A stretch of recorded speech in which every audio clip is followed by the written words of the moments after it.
And now, I get to introduce my dear friend and the President of the United States, Donald J. Trump.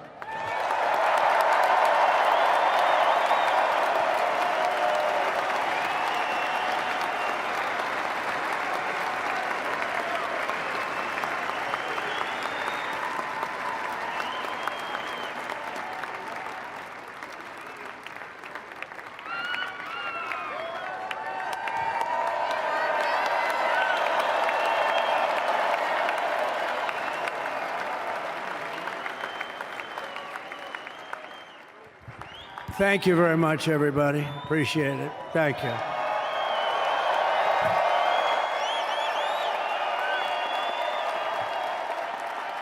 So now the work begins. We won, but now the work begins. We have to bring them home. And you know, tonight I'm going to be signing on the J6 hostages, pardons, to get them out. And as soon as I leave, I'm going to the Oval Office and we'll be signing pardons for a lot of people, a lot of people. And thank you to Steve Witkoff. He's a great guy. He's a friend of mine. He's been a very successful man. He's a great negotiator. He's a wonderful guy. People love him. And he's got a tremendous power of persuasion. And that's what we need. We don't need stiffs. We don't need stiffs. We got a lot of stiffs. You just had a whole load of them. And to the former hostages with us today, welcome. And welcome home. Some of the folks are former hostages. Not a good situation. The three young ladies that came home yesterday, you saw that. More coming home every day now. They're coming home. But they were hurt. They were hurt. They were hurt. One had her head blown off, fingers on her hand, and her hand indeed was blown off. She was trying to defend herself from a bullet being fired. Do you believe this? A bullet knocked off her hand. I don't know. You look at it, it's a disgrace. We never stopped praying for you, and we're so glad that you're reunited with your friends and families, and God bless you all. And some of them are just saying, no, my son is gone. But please just bring home his body, right, Steve? Any of you have told me that your son is gone, but bring home his body. Should have never happened. 3 years, ridiculous. Should have never happened. Wouldn't have happened. I also want to express my tremendous gratitude to the hundreds of thousands of proud American patriots who came from all across the country to join us in this celebration. It's a celebration of a big win.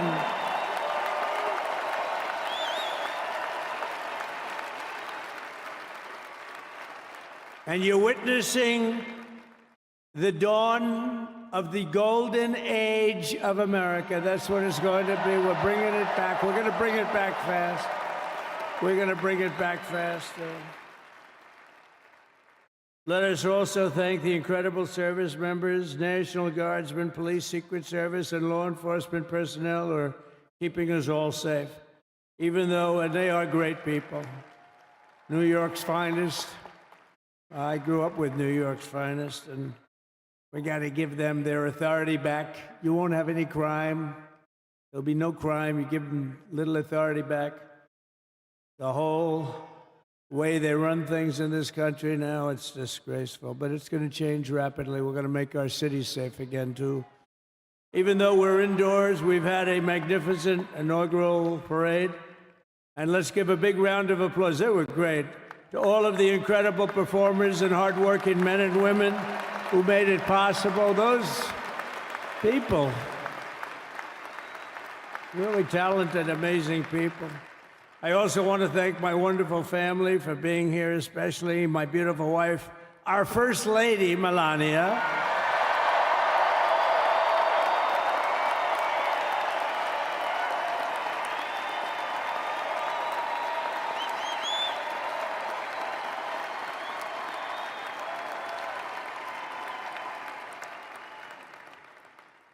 I love our First Lady. And also, JD. How good has JD been?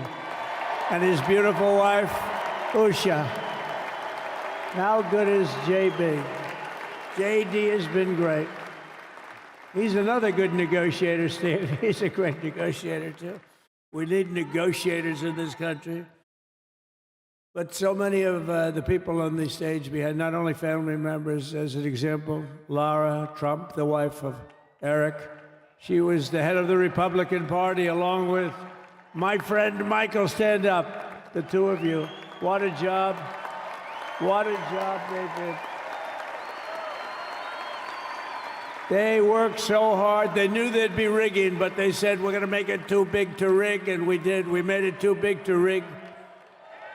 We won every swing state by a lot. We won the popular vote by millions and millions of votes. We won the whole ball of wax. And now we're going to go and drill, baby, drill, and do all the things that we've wanted to do and bring your costs down, your prices down, and make our country safe. So thank you very much, Michael. Thank you very much. What a job you've done, Michael. I'm never moving you, you know. He was thinking about getting a nice job in the administration. I said, no, I'm leaving you right where you are. You've done a very good job. We're not moving you, Michael. I'm sorry. Anyway, thank you very much. Appreciate it. Appreciate it very much. Right here with us also in the arena, I'm about to sign some very important executive orders of our new administration.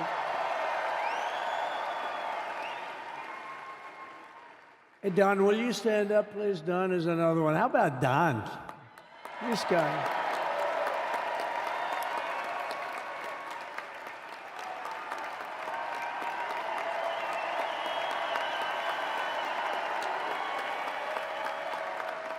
He's a popular one. He goes out and speaks. He gets a big crowd.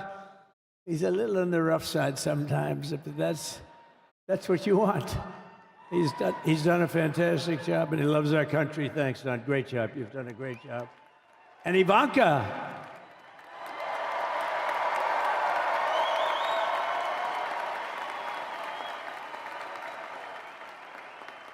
And, you know, Jared negotiated the Abraham Accords, which are it's the biggest deal made in the Middle East in many, many years, and it's really something. Jared, stand up, Jared. The Abraham Accords.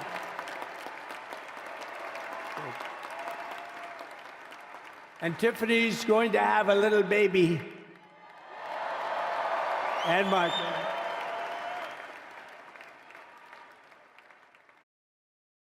And then I have a very tall son named Barron. Has anyone ever heard of him?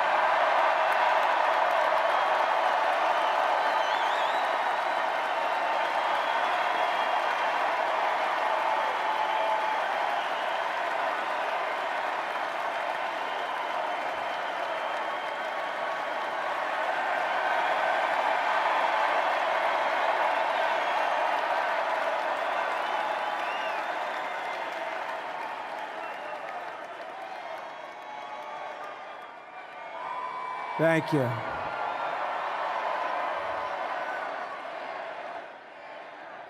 He knew the youth vote. You know, we won the youth vote by 36 points.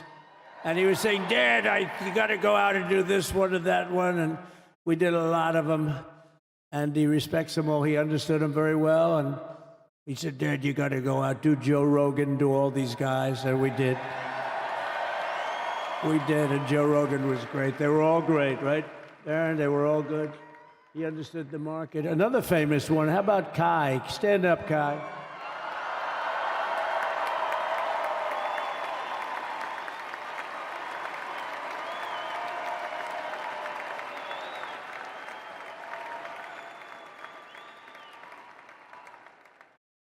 Is that Byron Donalds back there? Stand up, Byron. Stand up. What a future this one has. What a future. That's great, Byron. Thank you very much. And how about Lutnick, Secretary of Commerce? He's going to take in more money than any country has ever even thought about. He's going to take in some money. And we have many others. Look, I'm not going to go through it, but we're going to sign some orders right now, and that's really what I want to do. So we're going to sign executive orders. First, I'll revoke nearly 80 destructive and radical executive actions of the previous administration, one of the worst administrations in history. Maybe not one of them, the worst. Anybody that would allow millions of people to pour through our borders from jails, prisons, mental institutions, insane asylums, gang members to be taken off the streets of Venezuela and deposited in our country, and many, not just Venezuela. You know, crime in Venezuela is down 74% because they took their criminals and gave them to us through an open border policy of the previous administration. All over the world, they're emptying their prisons into our country. They're emptying their mental institutions into our country. It stops as of 1 o'clock this afternoon, okay? It stops.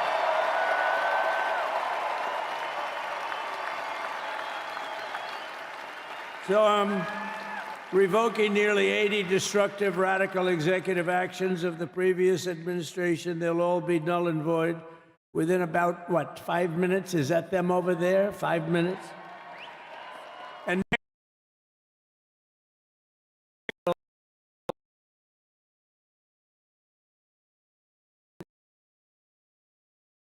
will stop Biden bureaucrats from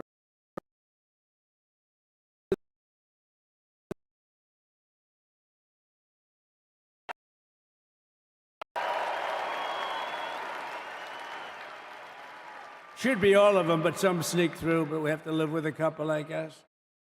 I'll also issue a temporary hiring freeze to ensure that we're only hiring competent people who are faithful to the American public.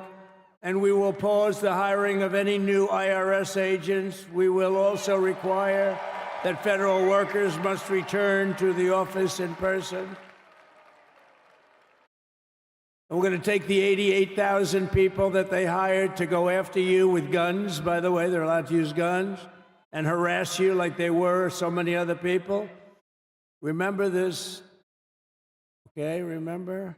Do you remember a little statement about tips? Does anybody remember that little statement?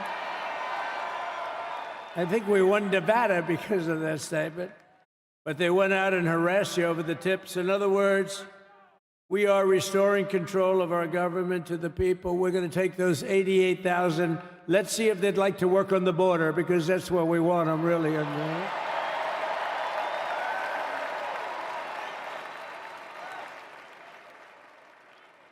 So we're going to have no tax on tips, right? No tax on tips.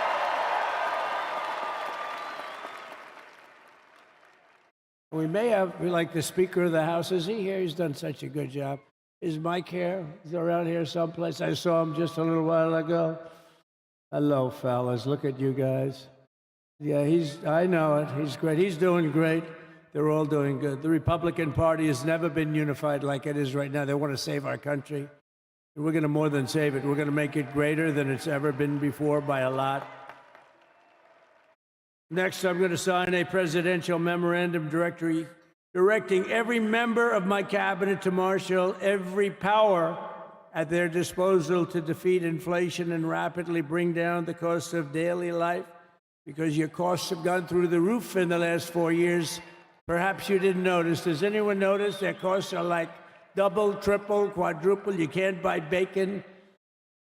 Apples have doubled in price. You want an apple, anybody? Pay twice what you did 2 years ago. We'll put more money in your pocket, and we'll bring back the American dream and to reduce energy costs and liberate our economy. So we have more oil and gas than any country in the world, and we're going to use it. We're not going to do the wind thing. Wind. Big, ugly windmills, they ruin your neighborhood. They ruin you. If you have a house that's near a windmill, guess what? Your house is worth less than half.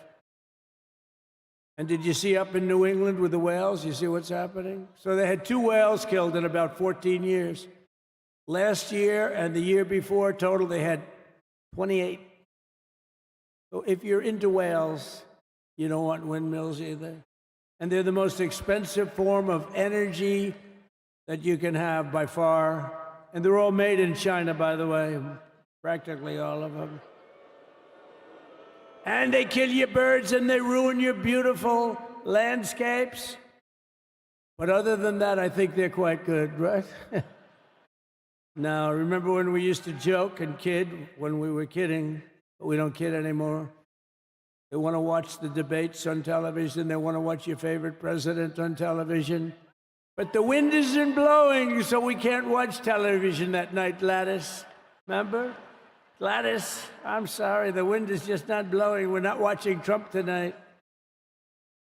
But I'm immediately withdrawing from the unfair, one-sided Paris Climate Accord ripoff. The United States will not sabotage our own industries while China pollutes with impunity. You know, China, I mean, look, they use a lot of dirty energy, but they produce a lot of energy. And when that stuff goes up in the air, you know, it doesn't stay there. It's not like you got a wall. We love walls, don't we? Not like you have a wall around and it doesn't. It floats into the United States of America after 3.5 to 5.5 days. It floats across the oceans and it comes right over your neighborhood and it falls into your neighborhood. So they all say, we have to fight for cleaner air, but the other dirty air is dropping all over us. So what the hell are they talking about? Unless everybody does it, it just doesn't work. You know, we had the cleanest air and the cleanest water that this country's ever had under the Trump administration, and we didn't do anything to stop jobs and stop production. Believe me, you're going to see a lot of companies come pouring back because tariffs. I always say tariffs is the most beautiful word to me in the dictionary. And I was reprimanded by the fake news. They said, what about love, religion, and God? I said, I agree. Let's put God number one. Let's put religion number two. Love, I don't know. We got to put that number 3, I guess, right? And then it's tariff. Because tariffs are going to make us rich as hell. It's going to bring our country's businesses back that left us.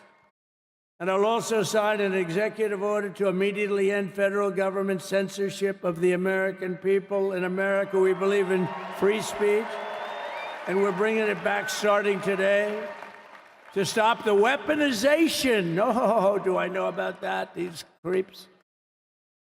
Deranged Jack Smith. You ever hear of him? Deranged. He's a deranged prosecutor. He's sick. They suck him on me. He's now been reduced to getting on an airplane, going back to The Hague or wherever the hell he came from. We got to get rid of that guy. Hey, was he one of the many people that got a pardon today? Did they pardon Jack Smith? You know, did you know that Biden, while I was making my speech, pardoned his whole family?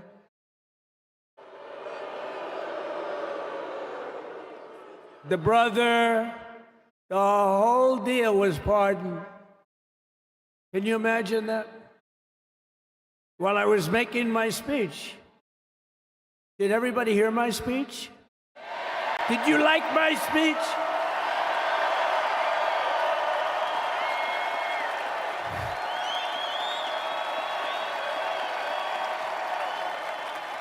Thank you. I mean, the only thing wrong with it is I had a lot of tough things to say, and I have some great people that work for me. Sir, this is such a great speech. It's so unifying. Don't talk about Biden with his pardons of his family. We want a unified country.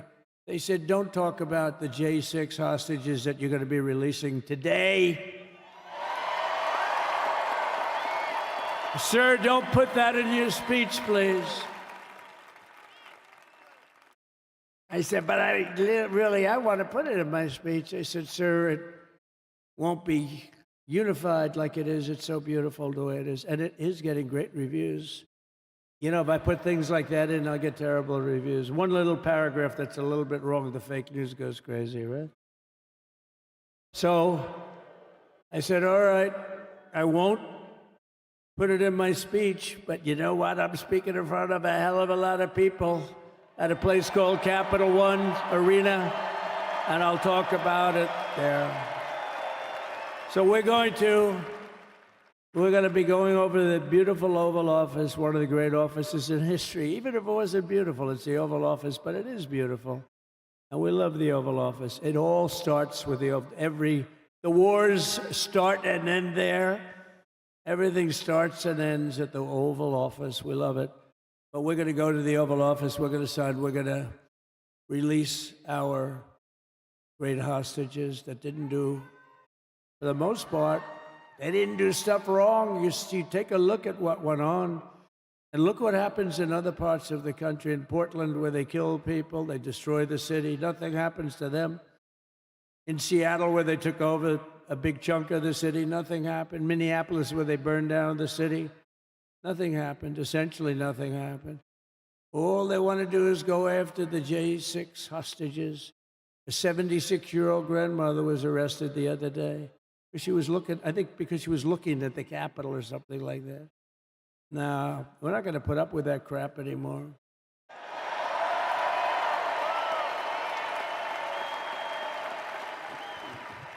And to stop the weaponization of law enforcement, I've been investigated more than any human being in the world. I believe I have the all-time record. Every day a subpoena. Every single day would get subpoenas.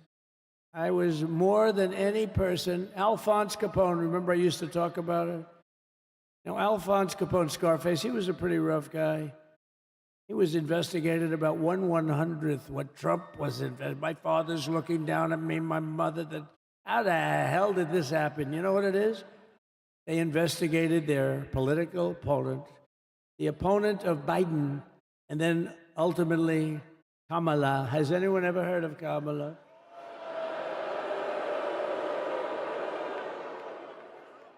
We had to beat two opponents. You know, we had to beat Biden, then we beat him. Now he goes on top. The guy was like 39 points down. I think I could have beaten Trump.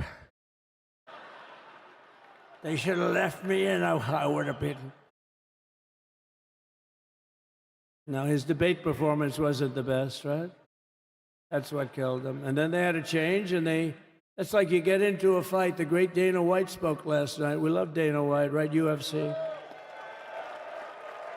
That's like he puts in two fighters, one of them's getting creamed, getting really beaten, and they say, all right, take him out, let's put somebody else in to finish up the fight. That's what they did to us. They gave us somebody new, but we took care of both of them.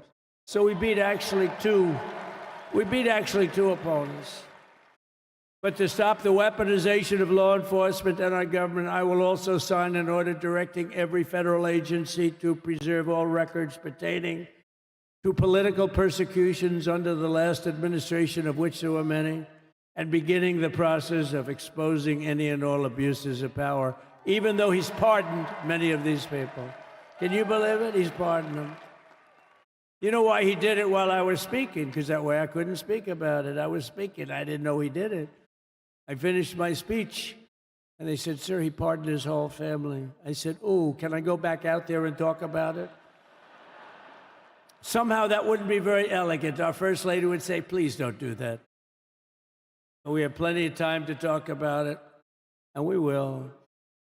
We're doing all of this on our very first day in office. You know, don't forget, we've been in this position, really, where we won the primaries in record time. We were the fastest win of a primary ever in political history, which is a very nice thing. It's nice to know. Well, the second election was rigged, so we knew we were doing well. And if it wasn't, you know what? If it wasn't, I would have never run. But this third one was just a monster. Boy, was that a big one, huh? That was a big one. On the second one, we got like 10 or 12 million votes more than the first one. How about that? We did great on the first one. We did much better on the second one. But bad did we do well on the third one. So we're gonna have some fun. Very simple. We're gonna make our country great. We're gonna make our country great again. We're gonna make America great again. How good a name is MAGA, though, right? You know? I was going to say, keep America great, but unfortunately it wasn't great. Can't say keep it great. It will be great again, but CAG, keep America great, CAG, I don't think it's ever going to replace MAGA. Does anybody like CAG? I don't. MAGA was the most successful political operation, political movement in the history of our country, maybe in the history of the world. Let's see what happens, because we're not finished yet. We're not finished yet. We got a long way to go. But we're doing this on the very first day in office, and in just a few moments, I'm not only signing the release of the J6 hostages, I'm signing other things that you're going to love. Oh, you're going to be happy reading newspapers tomorrow, and the next day, and the next day, and the next day. So I just want to thank, I mean, look at this place. It's full to the rafters. You don't have any. Look at those people up there. You don't have any empty seats. And by the way, the Capital One owners, they are so good. We got to root for their teams because they have been so great to MAGA, to us. And I just want to thank Ted and everybody. You guys have been fantastic. And the ice hockey team's doing great. Ovechkin's pretty good, right? They're doing great. So I want to thank them, Capital One arena owners. They have been absolutely fantastic. And thank you once again to everyone. And I can only tell you, you're going to be very happy. You're going to watch a lot of good things happen. We got to stop some wars that are happening and going on.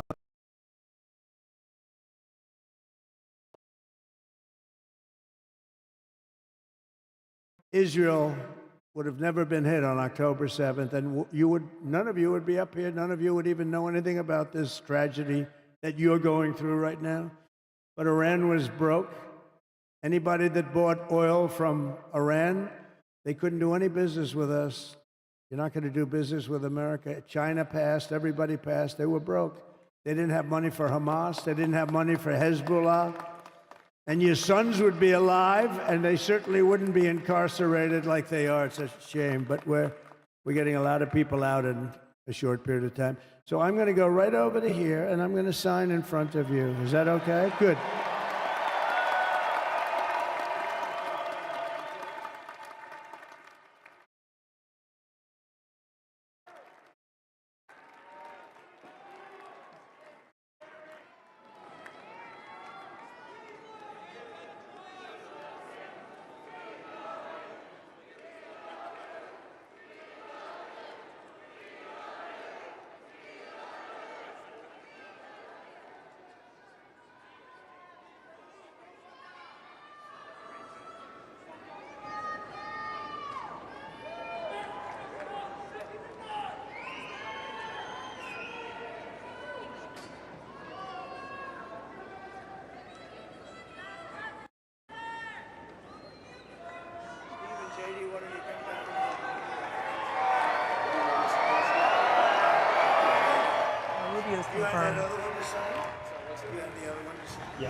All right, and there you have 47th President of the United States sitting down to sign some executive orders. There's about 9, as far as we know, that he'll be signing here, and the rest will be in the Oval Office. And that is the tiny desk where he will be signing after his speech. And the people you just saw there were ones who had family in the Israel-Hamas hostage situation that were just released and might still have some family over there. So